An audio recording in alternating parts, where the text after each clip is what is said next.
శ్రీ గురుభ్యో నమ. కళ్యాణ వెంకటేశ్వర స్వామివారి దేవస్థానంలో నవగ్రహాల దేవాలయం ఇది. ఇక్కడ సూర్యుడి దగ్గర నుండి కేతుగ్రహం వరకు అనగా 9 గ్రహాలు దేవేరులతో ఉంటారు, అంటే కుటుంబ సమేతముగా ఉంటారు. ఇలాంటి మూర్తులు మనకి ఎక్కడా కూడా కనపడవు. విశేషమైనటువంటి ఫలితాన్ని ఇస్తాయి. వివాహం కానటువంటి వారికి వివాహ ఫలితాన్ని ఇస్తుంది. అన్యోన్య దాంపత్య దోషాలను పోగొట్టేటటువంటి విశేషమైనటువంటి నవగ్రహాలు కళ్యాణ వెంకటేశ్వర స్వామివారి దేవస్థానంలో ఉన్నాయి. ప్రతి మంగళవారం, ప్రతి శుక్రవారం, ప్రతి శనివారం, ప్రతి ఆదివారం విశేషమైనటువంటి నవగ్రహ మఖము అని శ్రీ వైఖానస ఆగమ శాస్త్ర విధిగా చెప్పబడినటువంటి నవగ్రహ మఖం అనగా నవగ్రహ హోమం చేస్తారు.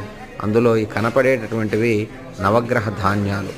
ఈ ధాన్యాలు వస్త్రము సహితముగా నవగ్రహ పూజ చేసి దానాలు ఇవ్వటం ప్రత్యేకత ఇక్కడ.